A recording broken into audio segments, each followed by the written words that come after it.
It was past midnight when the sky lit up. A sharp streak of white and blue tore through the stars above the forest. No one in the small nearby town saw it, but Cade did. He lived alone in a small cabin near the edge of the woods. No friends, no neighbors, just him and the quiet. At night, his dog barked once and fell silent. Then came the sound, a loud hum, like metal grinding against the wind, followed by a crash that shook the ground. Cade grabbed a flashlight and ran outside. He didn't call anyone. There was no signal. His phone showed no service, like it often did in the woods. But he knew something had fallen, something big. Through the trees, orange light flickered. Smoke rolled upward, and the smell of burning metal filled the air. Cade moved quickly, pushing branches aside until he found the crater dot.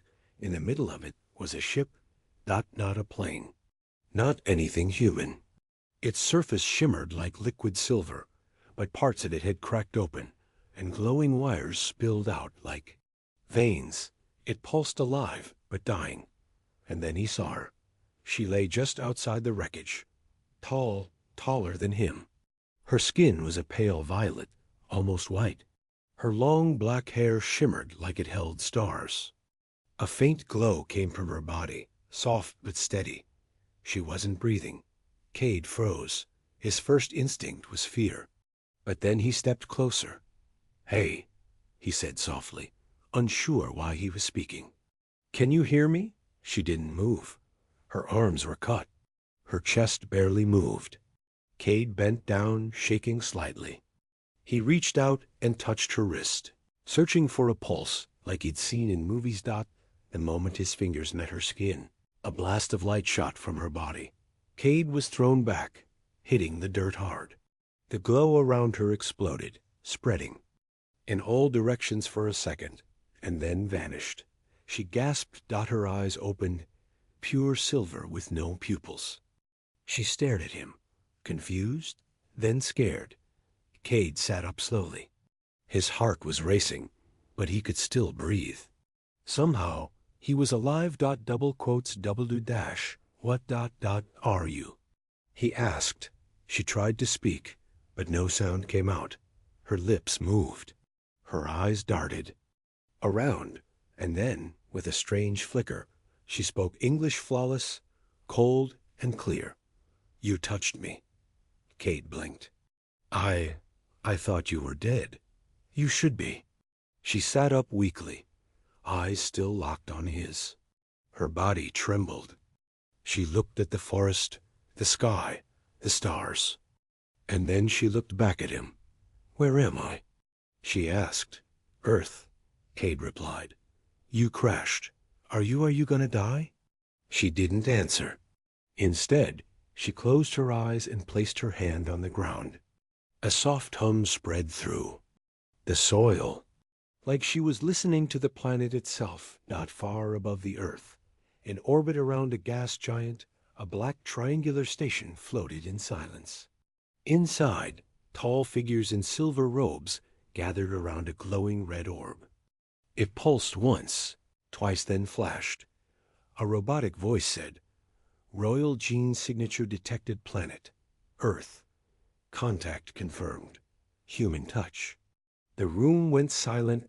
An elder alien stepped forward, his skin gray and eyes deep red. "That's impossible. The Queen cannot be touched by lower forms. Her bioshield would vaporize any primitive life form." Another figure spoke. "Yet she lives. The shield activated after contact. Then he survived it." All heads turned toward the large screen showing Earth's position. One word echoed through the chamber: "Send the fleet." Back on Earth, the Queen slowly stood, wobbling slightly. Cade moved to help her, but she raised a hand. "Do not touch me again." "Fine," Cade muttered. "Just trying to help." She looked around again, then winced. Blood, if that's what the glowing liquid was, ran down her arm.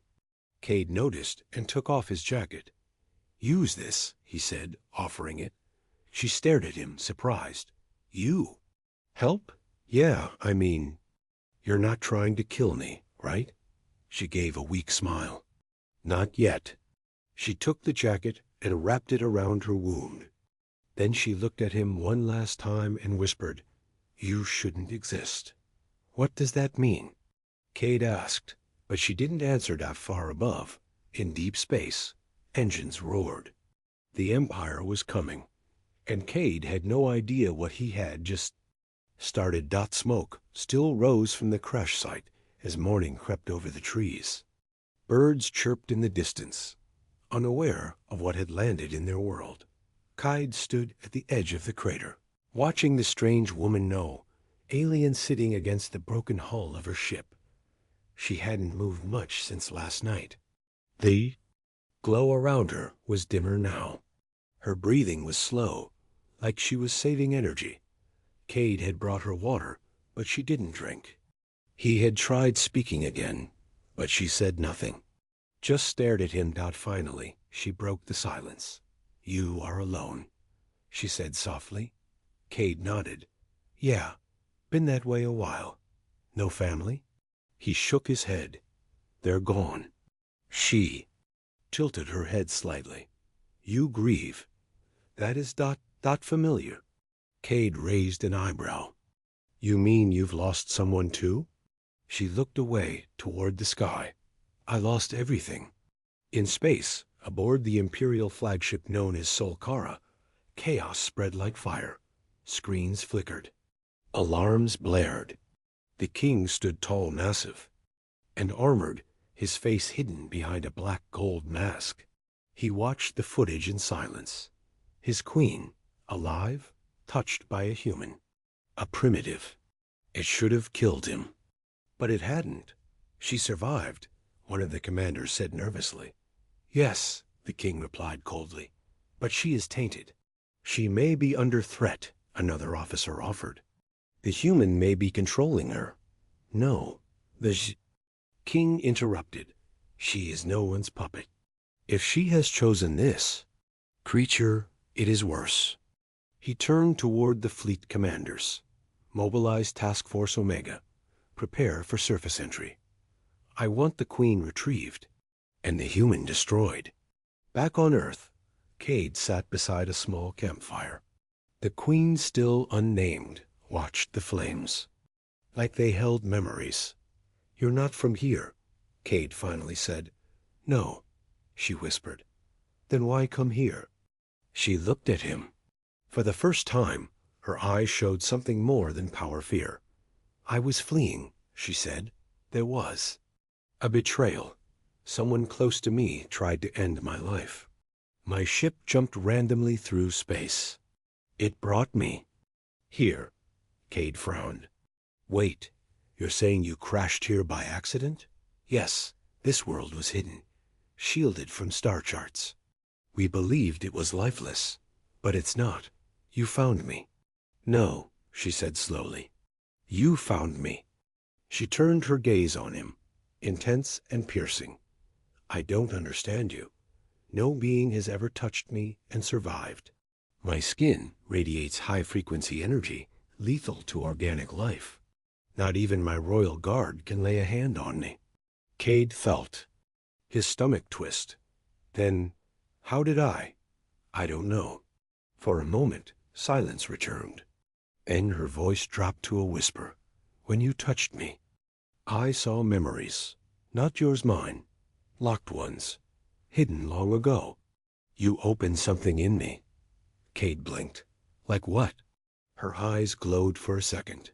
"Old things. Ancient things. Your planet is not what you think it is."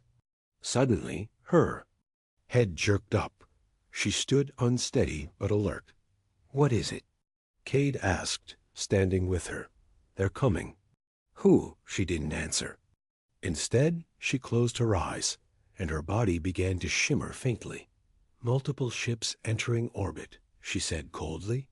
"Empire-class destroyers. My people." Cade's mouth went dry. "You said they'd kill me. They will. You touched me. They will see that as corruption. An offense punishable by death. And you? They'll try to take me back, but they don't know what I've learned. Cade stepped forward. What can we do? I can shield us, she said. But only for a short time. What about fighting back? Her gaze turned hard. Earth cannot stand against them, not without awakening its defenses. And those have slept for a long, long time. In orbit, 10 alien warships aligned in perfect formation. Their engines were silent but deadly. Each one could destroy cities dot inside. The lead ship, a scout commander, looked at the planet's surface. Her signal is stable. She's alive, but there's interference. We can't lock on. The king's voice echoed over comms. Then burn the forest. Bring her home. Or bring her body. On Earth, Cade saw lights moving in the sky. He looked at the Queen. They've already found us, haven't they? She nodded. Yes. Suddenly, she collapsed. Cade rushed to her. Hey, what's wrong? My energy is low. The contact with you saved me last time. It stabilized me. But now, she gasped, I need it again. Cade hesitated. You want me to touch you? She didn't speak. She just held out her hand. Cade reached forward. As their hands met, a blast of light surged from her chest. Her wounds began to heal. The glow around her returned stronger than ever. Her eyes opened wide. You're not just human. You're something forgotten. In the distance, the sky burned red. Dropships were landing, and the war for Earth was about to begin. The sky above the forest split open with fire. 3 alien dropships screamed through the clouds, moving fast and low. They carried no banners, no lights, just death. The people in the nearby towns never saw them. They were invisible to Earth's satellites. The Empire wanted no witnesses. Cade saw them first, black shadows cutting through the morning sky. They're here, the Queen said calmly. Her glow had returned, stronger than before. Cade stood close, not sure what to do. He felt small, weak, but somehow she made him feel chosen. What will they do when they find us? He asked. They will try to kill you, she said without hesitation. Then take me by force. But I thought you were their queen. She looked away. To them I was. Now I am a danger. The first dropship landed half a mile away. It made no noise, its legs folding out like a spider's. From inside stepped 5 warriors, all in jet black armor, their faces hidden by curved helmets.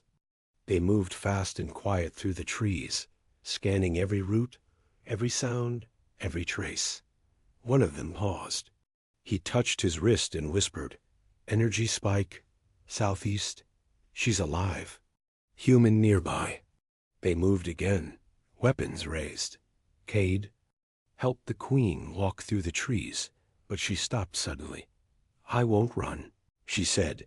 You can't fight them, Cade said. You're still weak.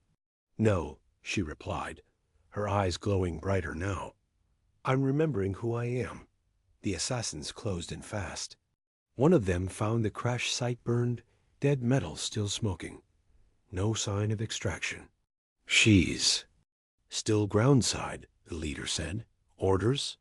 Asked another. The lead assassin's voice was flat and cold. Eliminate the human. Retrieve the Queen, alive or dead. Cade and the Queen stepped into a clearing near a river. She touched a stone, and strange lines lit up beneath it. Ancient symbols. This land remembers, she whispered. Even when humans forget. Suddenly, a loud hum filled the air. Trees bent, the river shook. And then the assassins appeared. 3 emerged from the woods, plasma spears in hand. Cade moved in front of the Queen without thinking. Stay behind. Me, he said. One assassin stepped forward, weapon raised.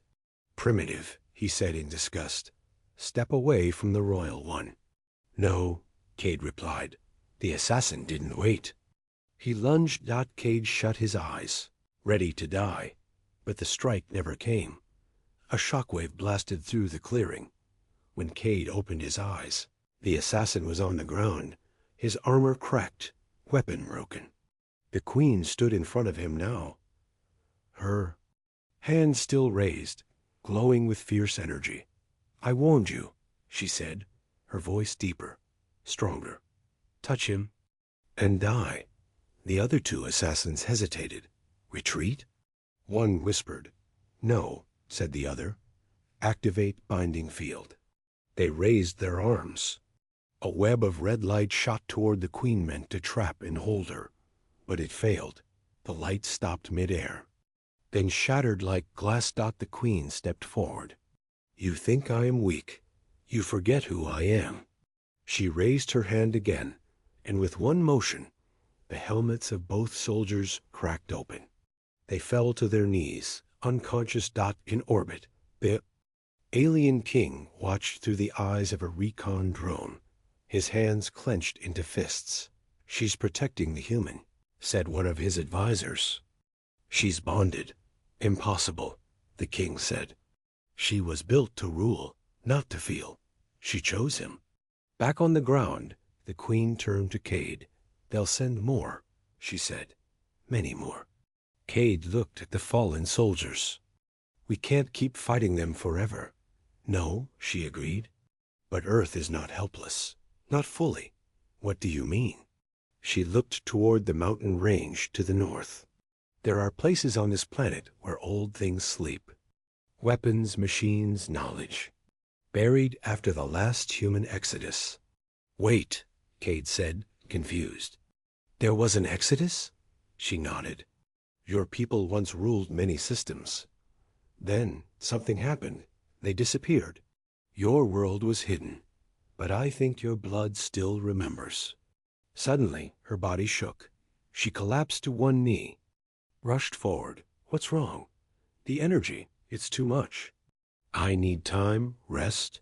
You need me to touch you again?" She looked at him, breathing hard. "Yes, but not now. If we do this too often, your body may not survive it." Cade frowned. "Then we need to get you somewhere safe."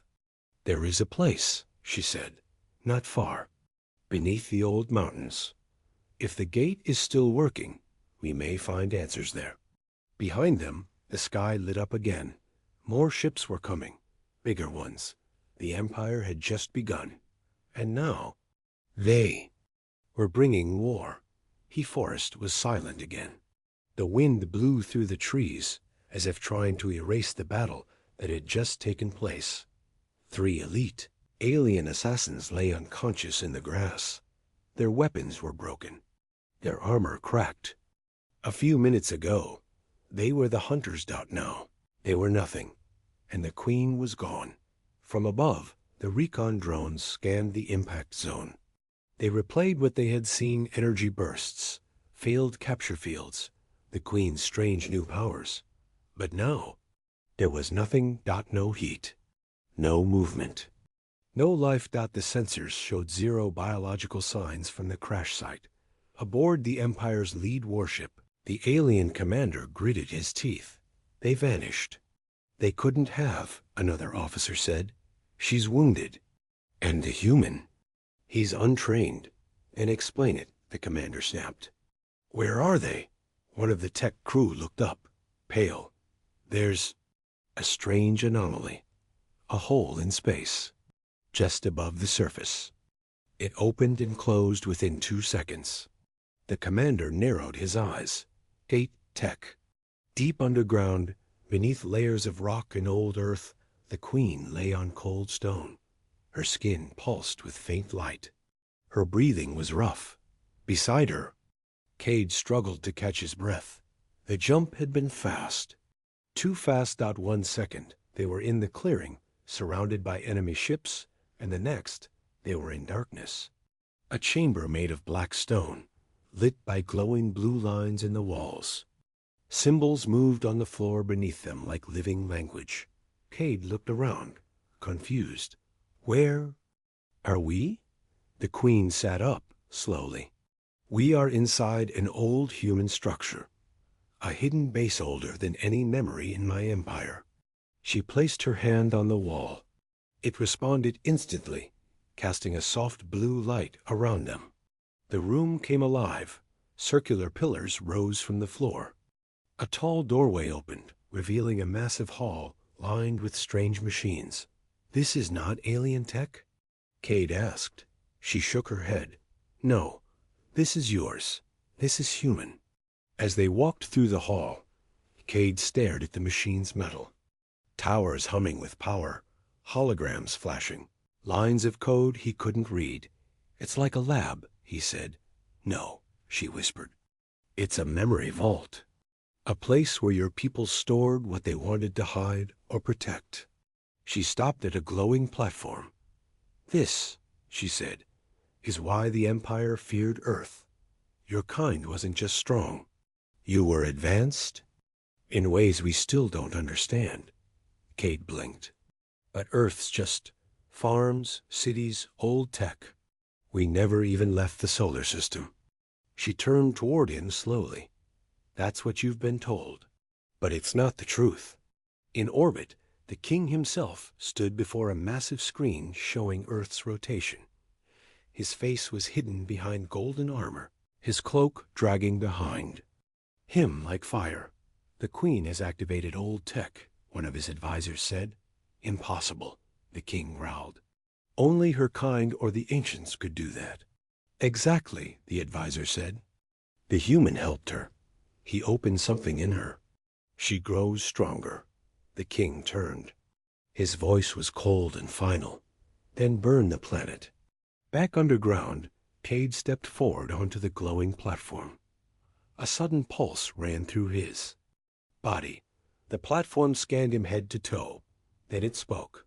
"Human DNA confirmed. Ancient lineage detected. Welcome, heir of the forgotten flame." Cade stepped back. What the hell was that? The queen stared in shock. "You carry old blood. A lineage my empire thought extinct. It explains everything. Why you touched me. Why I didn't die. Why I changed. What does it mean?" Cade asked. "It means," she said, "you were never meant to be just a farmer's son. You were meant to wake what was lost." Suddenly, the vault shook. Dust fell from the ceiling. Explosions echoed far above. The queen's eyes widened. "They found us." More rumbling. The machines began to shut down. Cade looked around. "How do we get out?" "There's another gate," she said. Deeper inside, they ran through the corridor. The lights dimmed behind them. A door opened into a narrow tunnel with glowing roots climbing the walls. In the center stood another stone platform different from the last, older, cracked. Cade stepped onto it. Nothing happened. The queen reached for him. But before she could touch his hand, the wall exploded. A massive figure stepped through the smoke, twice the size of a human, covered in gold-black armor. Red lights burned from its mask, that it was a royal executioner, one of the most feared weapons of the Empire. Cade raised his fists. The queen stepped in front of him. The executioner raised a plasma axe. Then Cade touched the platform again with both hands this time. And it activated. The stone glowed. Symbols lit up around the walls. And then the entire chamber vanished. The executioner roared, but it was too late. The queen and the human were gone. The cabin was quiet. Cade sat beside the alien queen, still unsure what to say. He had wrapped her injured arm in cloth. Her breathing was steady now. The strange marks on her skin had dimmed, no longer glowing brightly. She opened her eyes. This time, they did not burn with light. "Water," she whispered. Cade blinked. Her voice was soft, clear, not like before. "You speak English now?" he asked, surprised. "I accessed your language," she replied slowly. "From your machines, your phone, your mind." Cade stood, grabbed a bottle of water, and gave it to her. She drank carefully, her eyes never leaving his face. "You are human," she said, double quotes. "Yeah, Cade. What's your name?" She paused. "I am called Elisera." "Elisera," he repeated. "So, why did your ship crash?" She looked away. Her expression grew dark. "Because someone wanted me dead." High-orbit Empire Command Ship Admiral Zarth stood at the center of the bridge, staring at the glowing red signal. "Are we certain it's her?" he asked. "Yes, Admiral," replied the tech officer. "The royal signature is confirmed. But there is something else." The room went silent. She was touched by a native, and the signature didn't fade. She lived. Gasps echoed through the command deck. "That's impossible," said Zarth. "No being can touch the Queen without the genetic key." "Unless the human carries a dormant gene," the officer replied. "A match." Zarth narrowed his eyes. "Send the signal to the Council, and activate Protocol Black Flame." Back on Earth, Forest Captain Elisera sat up now. Her wounds were almost healed. Cade had watched in shock as her skin slowly closed, the burn marks disappearing in hours. "You said someone tried to kill you?" he asked again. She nodded. "There is a war, not with other species, inside our own empire. Some believe I am too kind, too soft. They want war, power, expansion. And you don't?" She looked at him, her silver eyes reflecting the dim cabin light. "I wanted peace. I opened talks with other systems. Even tried to learn from species like yours. That made me a target. Then they shot your ship down," Cade said, nodding slowly. "Yes." A long pause. "Why didn't they come to finish the job?" Elisera's voice turned cold. "Because they believed I would not survive. No one has ever touched me before and lived." Cade felt a chill run down his back. "You mean me?" "Yes," she whispered. "And now they will come." Empire Council chambers. Deep space the chamber buzzed with whispers. Old leaders, battle-hardened generals, and powerful lords sat in a circle. A hologram of Earth floated in the middle. Red lines circled the crash site. Zarth stood before them. "We have a situation. The Queen is alive. She made contact with a human male." "Primitive?" someone asked. "Yes, but he touched her. And she survived." The chamber went silent. "That is impossible," hissed a counselor. "Her DNA kills all who attempt it." "Unless," said another, "he is something more." Zarth nodded. "We believe the human may carry a hidden gene. A perfect match, if that's true. Then the Queen is no longer pure." Another voice growled. "She must be removed." "No," a cloaked figure interrupted. "She must be retrieved, at any cost." The decision was made. The fleet began to move. Earth. Later that night, Cade was outside, watching the sky. Elisera stepped beside him. She wore one of his jackets now. It looked strange on her glowing frame. "You don't belong here," Cade said. "No," she replied softly. "But I don't belong out there either." He turned to her. "So what do? We wait. They will come. They'll bring weapons. Ships, fear. But you're not afraid?" She smiled faintly. "I am. But I touched a human and lived. Maybe that means there is still hope." Just then, Cade's phone buzzed. The signal was dead. Static dot. He looked up dot in the distance, far above the clouds. Something flickered dot. Stars moved. 1, 2, 20. Then hundreds dot, and one massive ship darkened the moon. The sky was changing. They had come, and Earth would never be the same dot. The Imperial fleet hovered above Earth's orbit like silent giants. Over 30 warships, each armed with weapons that could erase cities, waited for the Queen's command.